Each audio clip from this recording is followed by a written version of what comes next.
While the flames from the Palisades fire were spreading, so too was a social media post of a potential arson suspect. His picture, we've now blurred his face, was posted on the popular Citizen app as "arsonist sought." Comments like, "Let's hunt this guy down," and a reward offer of $30,000. When Brentwood resident Michelle Katz saw it, she forwarded it to her Facebook group.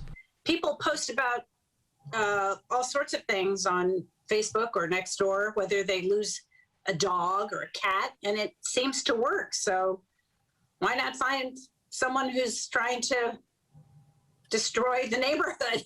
Just one problem. Authorities now say that man did not start the fire, though he was questioned and released.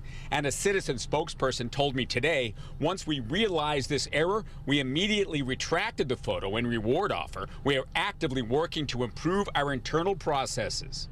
A rush to be the first one results in some real person having, like ruining their life, having a crisis because they've been falsely accused. USC Communications professor Karen North has a PhD in psychology and is a social media expert.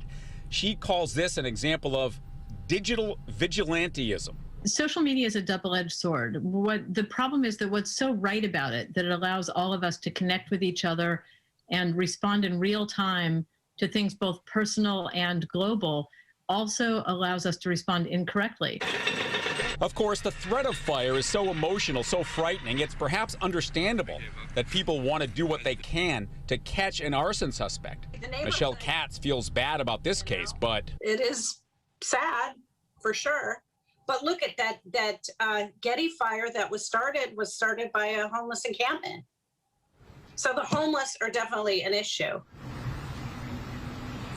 Law enforcement sources do say both the suspect and the man later arrested, believed to be homeless, well known to law enforcement and the fire department in the Canyon areas. And Alex and Christine, it's interesting that Karen North called this digital vigilantism. The Citizen app originally started as an app called Vigilante. And they're communicating with their people today. They say they have a strict set of guidelines developed by news professionals, by law enforcement professionals. They strive to be accurate with all of the information they put out, and they'll continue to try to get better. Alex, Christine? I think looking at social media, we're constantly trying to make sure things are accurate and debunk things that aren't.